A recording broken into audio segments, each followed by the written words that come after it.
My manager took credit for my big project. Every slide, every line of code, every late night and every weekend and every moment I spent building something that the company had never seen before. He walked into the executive presentation, smiled at the board, and accepted the applause like a man who had earned it. He got the promotion. He got the bonus. He got the corner office on the 14th floor with the view of downtown Portland and the handshakes from people who genuinely believed he had done the work. He thanked me with a Starbucks gift card. $25 for 9 months of my life. Here is what he forgot. He forgot that I built the system, every piece of it. And when you build something yourself completely from the architecture up, you hold things that the person taking credit for it has no access to. I held the master passwords, not because I was planning anything, because that was simply the reality of being the person who had actually built the thing. The credentials lived with the builder, and the builder was me. 3 months after his promotion, at 11:17 on a Tuesday night, the system crashed. Hard, full outage, every client affected, the entire platform down, and my former manager, now a senior director with a new business card, was sitting in an emergency war room with 6 executives staring at him because he had told all of them he understood the system. He called me at 11:22. I let it ring. He called again at 11:28, and 11:31, and 11:39. At 11:43, I answered. He said, I need the master credentials. Right now, the whole system is down. I said, I know. He said, just tell me the passwords. I said, I deleted my account this morning. I no longer have system access. He said, you what? I said, I resigned today, Keith. HR has the paperwork. My access was removed as part of the offboarding process. He said, Nathan, please. I said, I hope the promotion was worth it. I ended the call. I picked up my coat from the hook by my door. I walked out to my car. I sat there for a few minutes and looked up at the skyline and thought about 9 months of work and a $25 gift card. Then I drove away. But this story does not end in that parking lot. What happened next? The company's scramble. The calls from executives who suddenly wanted to know who had actually built the system, and what I decided to do with the opportunity that opened up when the truth could no longer be hidden. That is the real story. Like this video right now. Subscribe to this channel and ring that notification bell. And drop a comment. What would you have done when the phone rang at 11:43? Let us start from the beginning. My name is Nathan Cole, and I am 38 years old. I grew up in Springfield, Oregon, which was the city across the river from Eugene that people always forgot when they thought about the Willamette Valley. Springfield was the working side. Eugene had the university. Springfield had the mills and the logistics yards and the neighborhoods where the people who kept things running actually lived. My father, Roy Cole, spent 22 years as a maintenance technician at a paper mill on the south side of town. He was the person they called at 3 in the morning when a machine went down because he understood the machines the way some people understood people, at the level below the surface, where the actual behavior was determined. He fixed things. He was not loud about it. He showed up, diagnosed the problem, corrected it, and went home. There was no performance attached to the work. The work was the point. I learned something watching my father that I did not have language for until I was much older. The person who understood a system deeply held a kind of power that had nothing to do with their title or their salary or what floor their office was on. They held the power of the machine. My mother, Donna, worked at an insurance office for 16 years. She was precise and organized, and she had the specific quality of someone who tracked things, not obsessively, accurately. She knew where the documents were. She knew what had been said and when and by whom. She had a memory for detail that served her professionally and that she passed to me, though I did not appreciate the inheritance until I needed it. We were 3 kids. I was the middle.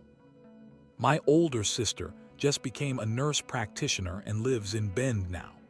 My younger brother Paul went into construction and runs a small general contracting operation back in Springfield that he built himself from a truck and a license. We were all practical people. We came from practical people. School in Springfield was fine, useful. I was good at mathematics and better at computers, which in the mid-90s meant I was spending time in the one room in the building that had machines worth understanding. The computer teacher at my high school was a man named Mr. Havorson, who had come from an IT background and who had the specific quality of someone who understood that teaching was not about delivering information. It was about creating the conditions for someone to discover it. He did not lecture. He gave us problems. Real ones, not textbook problems with known solutions. Problems that required figuring out what the problem actually was before you could think about how to solve it. I thrived. Mr. Havorson pulled me aside in my junior year. He said, "You have a specific kind of mind, Nathan. You see systems. You see how the parts relate to each other. That is not common." I said, "What do I do with that?" He said, "You go somewhere that needs it, and you build something they could not build without you." I filed that away. I went to the University of Oregon in Eugene on a partial scholarship and studied computer science and information systems. 4 years of learning the formal language of what I had been doing informally, since I was 12 years old, taking apart my father's old computer in the garage to see how it worked. I graduated in 2008. The worst possible year to graduate with a technology degree and 0 work experience in terms of the job market. I spent 8 months doing contract work, small jobs, local businesses that needed websites or databases or help migrating their files from one system to another. None of it was glamorous. All of it was real. The specific skill I developed in those 8 months was this. I learned how to understand what a client actually needed as distinct from what they said they needed. And I learned how to build exactly the right thing for the actual need without overcomplicating it. This sounds simple. It was the hardest skill I ever developed. In 2009, I got a full-time position at a technology consulting firm in Portland called Meridian Systems Group. That was where everything started. That was where I met Keith Larson. And that was where I spent 9 years building things for other people, and 1 very important year building something for myself. Meridian Systems Group was a mid-sized consulting firm that built and maintained technology infrastructure for mid-market companies across Oregon, Washington, and Northern California. Not glamorous, stable. The kind of firm that existed in the middle space between the giant enterprise vendors and the small IT shops, serving clients who were too big for the small shops and too small to justify the enterprise rates. I joined as a junior systems analyst. My job was to support the senior consultants on client implementations, configuration work, testing, documentation, the underneath work that made the visible work possible. I was good at it. I was good at it for a reason that took me a few years to articulate clearly. I genuinely found the underneath work interesting. Most people at my level were waiting for the chance to do the visible things. I was fascinated by the systems themselves, the architecture, the way the components talk to each other, the specific fragility points that nobody thought about until something broke. By year 3, I was leading my own implementations. By year 5, I was the person other analysts came to when something was not working and the standard approach was failing. By year 7, I had a reputation inside the firm as the person who could fix things that other people had given up on. The title on my business card said Senior Systems Analyst. The reality was that I was doing the work of someone 2 levels above that title. I had raised this twice with my direct manager. My direct manager was Keith Larson. Keith was 43. He had been at Meridian for 12 years. He was good-looking in the comfortable way of someone who had always been comfortable, and he had the specific professional charm of a man who had succeeded primarily through the impression he made rather than through the depth of what he understood. He managed well in the sense that the work around him got done. He managed poorly in the sense that when the work around him got done, the credit tended to travel upward through him, and the specific details of who had actually done it tended to get lost in the translation. I had noticed this. I had said nothing about it for 6 years because the firm was stable and the work was interesting, and raising the issue felt like it would cost more than it would gain. Then the Harrington project arrived, and everything changed. Subscribe to this channel right now and ring the notification bell, because what I built on the Harrington project and what Keith did with it is the heart of this story. Section 2 is where the 9 months begin. The Harrington Group was the largest client Meridian had ever landed. A regional logistics and supply chain company based in Salem with operations in 6 states. Annual revenue just under $400 million. They had outgrown their existing technology infrastructure, and they had come to Meridian with a brief that was, in the plainest terms, the most significant technical challenge the firm had ever been asked to solve. They needed a custom operations platform, not an off-the-shelf product. A custom system that integrated their logistics management, their client billing, their fleet tracking, their regulatory compliance documentation, and their employee management into a single interface that worked in real time across all 6 states, and that could be maintained and updated without requiring a full rebuild every time a business need changed. This was a significant piece of work. Keith walked into the project as the engagement lead. That was his role. He was the client face. He managed the relationship with the Harrington executives. He attended the strategy meetings and the status calls and the quarterly reviews. And then he turned around and said to me, "Nathan, I need you to build the backend." I said, "The whole backend?" He said, "You and a small support team, but yes, you are leading the technical build." I said, "What is the timeline?" He said, 9 months to MVP. We present to the board in Q4. I said, 9 months is tight. He said, "I know, that is why I need you on it." I said, "What does the team look like?" He gave me 2 junior developers and a QA analyst.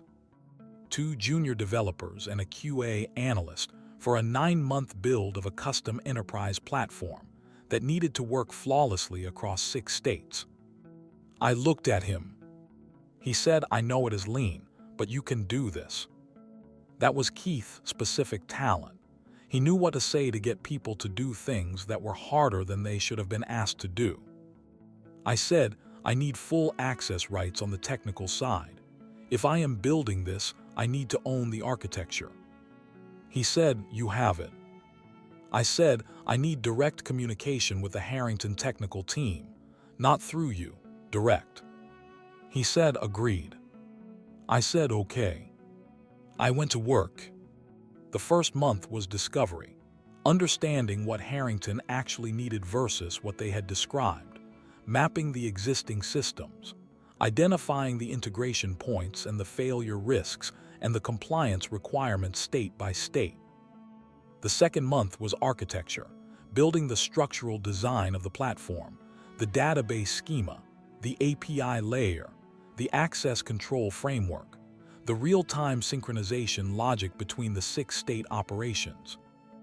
Months 3 through 7 were build and iteration, writing code, testing, breaking things and fixing them, sleeping less than was good for me, eating at my desk more nights than I can count.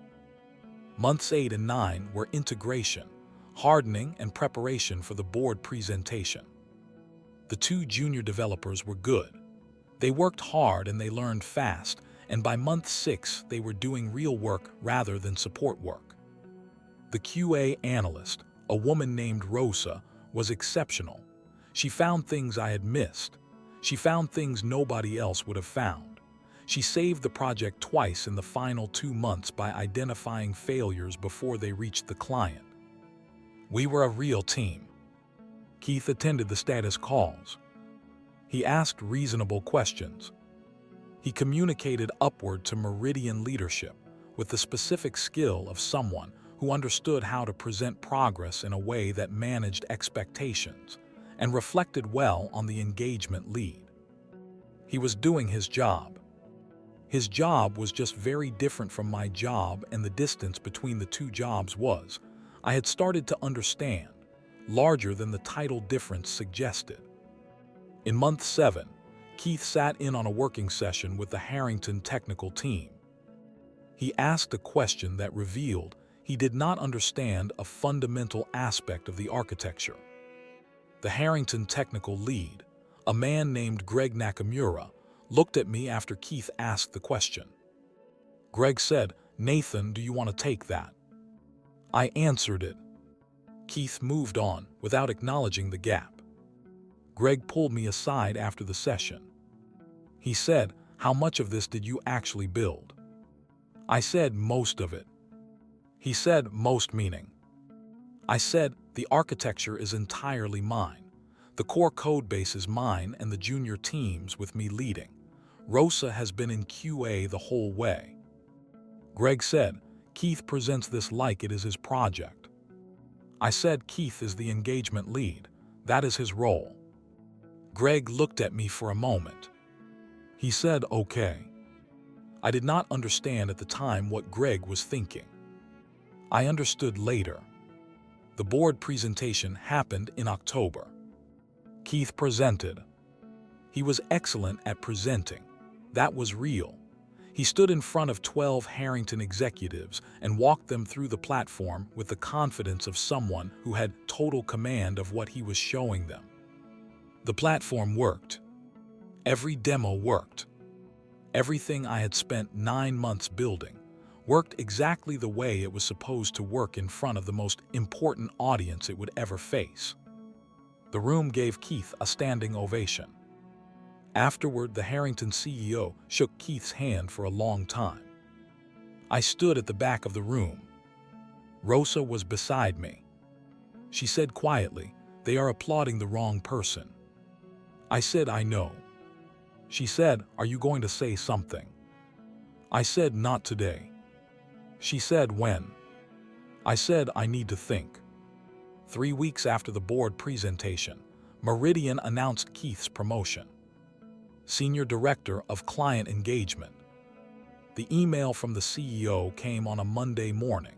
It described Keith's leadership of the Harrington project as the most significant client delivery in the firm's 20-year history. It described his technical vision and his operational execution. It mentioned the project team in a single sentence at the bottom. A sentence that said, "Supported by a talented team of technical professionals." No names. Supported by a talented team. Rosa sent me a text that morning. She said, "You okay?" I said, "I am fine." She said, "That email." I said, "I saw it."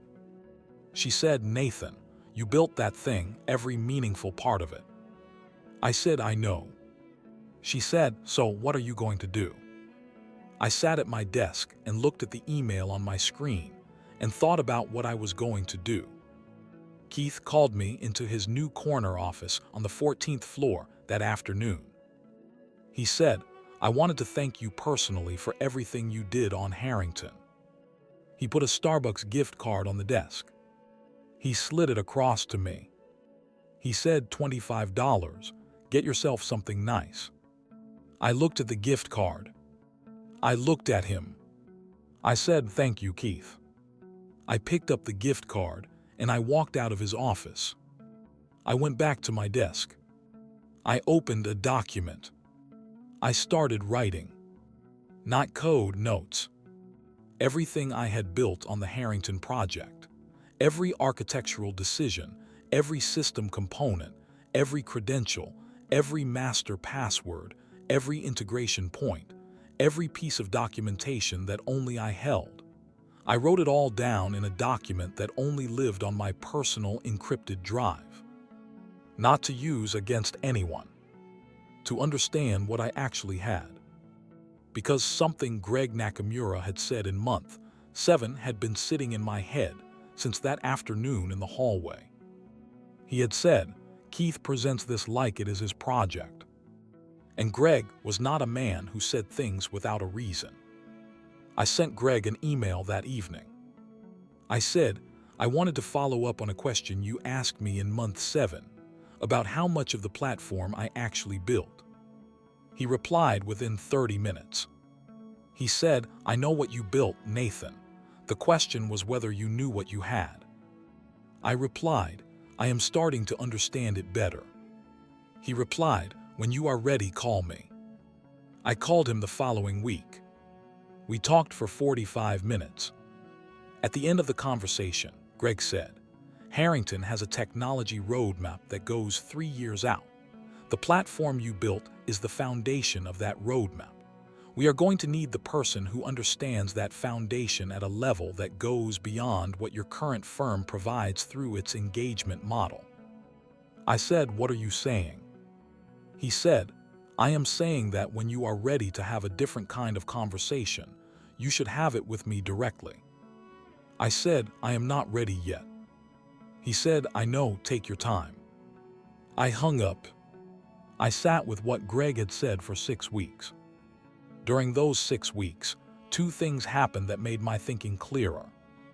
The first, one of the junior developers on my team, a 24-year-old named Marcus, was passed over for a year-end performance bonus because Keith had submitted the team evaluations and had rated Marcus's contribution as meeting expectations rather than exceeding them. I had seen Marcus's work. It exceeded expectations consistently for the final 4 months of the project.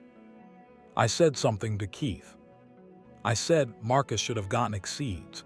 His Q3 and Q4 work was strong. Keith said, I am the manager. I make the evaluations. I said, I was his technical lead for 9 months. I am telling you his contribution exceeded expectations. Keith said, I appreciate the input. Marcus did not get the exceeds. The second thing, Harrington went live on the full platform in December. The go-live went smoothly. The Harrington CTO sent an email to Meridian leadership praising the implementation. The email was forwarded to Keith. Keith forwarded it to our team with a note that said, Great team effort. Greg Nakamura sent me a separate email that day. He said, I saw the CTO email. Congratulations on the go-live. Let me know when you want to have that conversation. I looked at Greg's email. I looked at Keith's forward. I made a decision. I called Greg. Subscribe to this channel right now. Ring that notification bell, because what Greg offered me and the timing of what happened next is the thing nobody in that company saw coming. Section 4 is where the system crashes. The conversation with Greg took 3 meetings. The first was informal, a lunch in Salem in January. Greg wanted to understand what I actually wanted, not just salary, not just title, what I wanted from work at the level where the work connected to something real. I said, I want to build things that matter, systems that solve real operational problems for real companies. I want to do that work with the credit and the compensation attached to the work rather than to the person managing the person doing the work. He said, that is clear. I said, I also want to work somewhere that understands what it actually takes to build what I build, not in theory, in practice. He said, what does that mean specifically? I said, it means I want a manager who has done technical work, who has built something, who understands the difference between understanding a system and understanding a presentation about a system.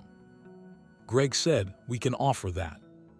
The second meeting was with Harrington's head of technology, a woman named Sandra Park, who had joined Harrington 18 months earlier from a background in enterprise systems at a Seattle-based tech company.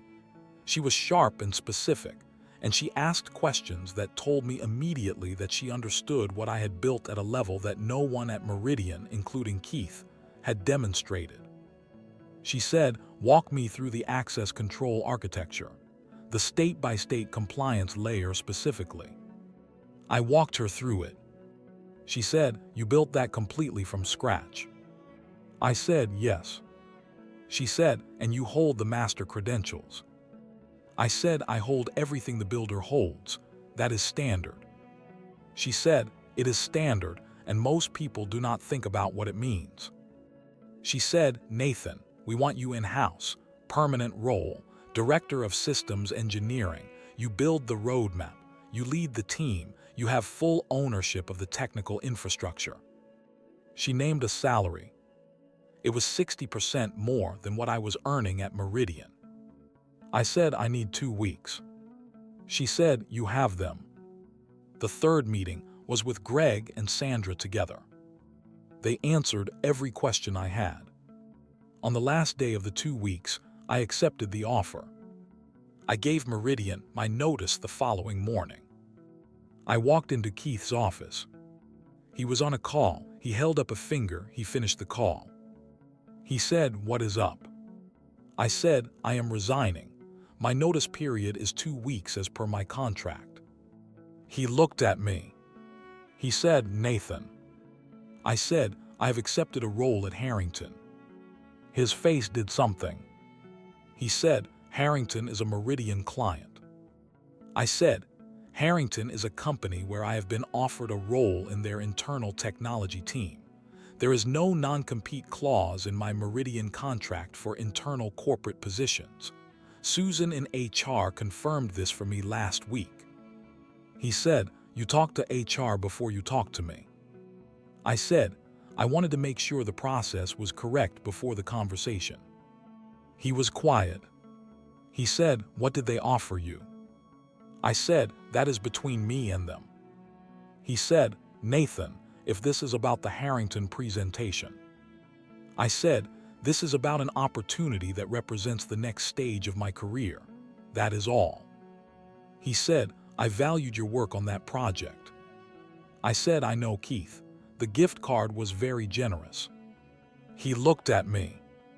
I said, "I will complete my notice period fully. Every obligation will be met." I stood. I walked out. The 2-week notice period was clean. I documented everything. The handover notes for the Harrington platform were the most thorough technical documentation I had ever produced. Every system, every integration, every credential that belonged to Meridian systems and that needed to transfer to them cleanly as part of the offboarding process. My personal accounts, the master credentials that I held as the builder, those were mine, not Meridian's. That was a technical and legal distinction that I had confirmed with a technology attorney before I submitted my resignation. The master credentials for the Harrington platform included the root-level database access, the deployment pipeline credentials, and the encryption keys for the compliance documentation layer. These were not Meridian credentials. They were credentials that lived with the person who had built the system. When I left Meridian, I deleted my Meridian accounts as part of the standard offboarding process. What I did not do was transfer the master credentials to Meridian, because they were not Meridian's to have. On my last day, I submitted all required offboarding documentation to HR. I said goodbye to Rosa and Marcus and the rest of the team. I walked out of the Meridian offices at 5 p.m. on a Friday. I started at Harrington the following Monday. The crash happened 6 weeks after I left Meridian. It was a Tuesday night. I was at my desk at Harrington at 11 p.m. working through the architecture for Phase 2 of the roadmap when my phone rang. "Keith." I looked at the screen for a moment. I let it ring. 6 minutes later again. Then again. At 11:43, I answered. He said, "Nathan, the Harrington platform is down, full outage. We have been locked out of the root database access. The deployment pipeline is not responding. We need the master credentials." I said, "I know about the outage." He said, "You know." I said, "I work at Harrington now, Keith. I was already aware." He said, "Then you can fix it." I said, "I deleted my Meridian accounts as part of the offboarding process. I no longer have system access through Meridian." He said, "The master credentials are not Meridian credentials, and you know it." He was right that I knew it. He was wrong about what followed from that. I said, "Keith, I resigned 6 weeks ago. My offboarding was complete and documented. Whatever technical issues exist with the Harrington platform at this moment are between Meridian and Harrington. I am an employee of Harrington, and I am already working with the internal team on the resolution." He said, "You are already working on it." I said, "I started as soon as the outage was flagged. Sandra and I have been on this for 40 minutes. He said, "So you have the access?" I said, "I have access through my Harrington employee credentials, yes, which have nothing to do with Meridian." He said, "Nathan, I need you to." I said, "Keith, this conversation is between Harrington and Meridian. Sandra handles the Harrington side. I suggest you call her directly." I ended the call. I went back to the screen. Sandra was across the desk.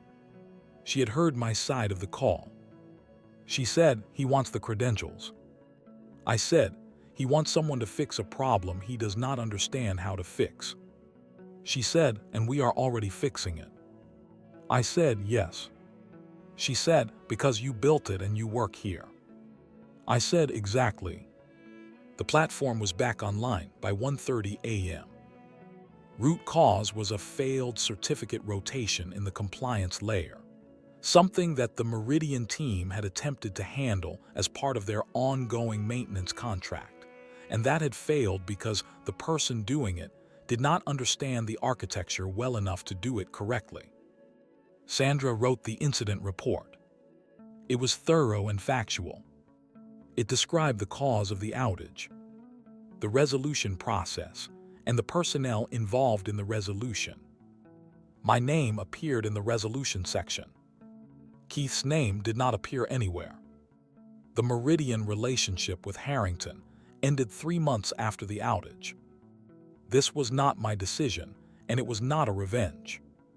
It was a business decision made by Sandra and Greg, and the Harrington executive team, based on a straightforward assessment of what the Meridian engagement was actually providing relative to what the in-house team was providing. The in-house team was me and 2 engineers I had hired in my first 2 months. We were building things that Meridian had been billing for at rates that the Harrington team now understood were not connected to the actual technical expertise being delivered. The Tuesday night outage had made this undeniable. Greg called me into his office the week after the incident report was filed. He said, "I want to ask you something directly." I said, "Ask." He said, "When you were at Meridian, how much of the work on this platform was actually you?" I said, "The architecture was entirely mine. The core code base was mine and the junior teams with me directing it. Rosa handled QA. Keith managed the client relationship." He said, "And Keith's technical involvement?" I said, "Keith was the engagement lead. His role was relationship management and project communication. His technical involvement in the build was minimal." He said, "Minimal meaning?" I said, "He sat in on meetings. He asked questions I answered. He presented deliverables that I produced." Greg said, "And received the credit accordingly." I said, "He received the title and the bonus, yes." Greg looked at me. He said, "I want you to know something. The reason I reached out to you when I did was because I had that conversation in month 7 with you in the hallway, when I asked how much of this you had actually built, and the way you answered told me exactly what the situation was." I said, "What did it tell you?" He said, "It told me you had built everything important and that you were not going to make a big deal about it, and that the person who was making a big deal about it had built nothing." He said, "I was waiting for you to be ready to leave." I said, "I understand." He said, "And then Keith handed you a $25 gift card." I said, "How did you know about that?" He said, "Marcus told Rosa. Rosa told me. Word travels." I looked at him. He said, $25, Nathan." I said, "It covered a large coffee with room for a tip." He laughed. I laughed. It was the first real laugh I had had in a long time. Marcus joined Harrington 4 months after I did. I reached out to him directly. I told him there was an engineer role on my team that he was qualified for, and that I wanted him to interview if he was interested. He was interested. He interviewed. He was good in the interview in the way he had been good in the work, which was with quiet competence rather than performance. He got the offer. He accepted. Rosa took a role at a competing consulting firm that offered her a technical lead position. I gave her a reference call that lasted 20 minutes and covered every specific thing she had contributed to the Harrington project. She got the role. She sent me a message afterward. She said, "You did not have to do that." I said, "You saved the project twice in the final 2 months. The reference was accurate." She said, "Keith never mentioned my name to anyone." I said, "I know." She said, "Thank you." I said, "You earned it. I just said so out loud." Keith called me one more time. 4 months after the Tuesday night call. 5 months after I had left Meridian. I answered. He said, "Meridian lost the Harrington contract." I said, "I know." He said, "They are saying it was because of the outage." I said, "The outage revealed a gap between what the engagement was delivering and what it was billing for. Harrington made a business decision based on that gap." He said, "That sounds like something Sandra Park would say." I said, "Sandra Park is precise." He said, "Nathan, I want to ask you something honestly." I said, "Okay." He said, "Did you plan this from the beginning? The job at Harrington, the credentials, the outage?" I said, "Keith, I built a system. I accepted a role at the company whose system I built. The system had an outage caused by a maintenance error. I fixed the outage because I was available and qualified." I said, "I made no plan. I just ended up in the right place at the right time." He said, "Because of what you had built?" I said, "Yes." He said, "And because you understood what you had?" I said that too. He was quiet for a long time. He said, "I should have handled the Harrington project differently." I said, "Yes." He said, "I should have given you and the team proper credit." I said, "Yes." He said, $25 was insulting."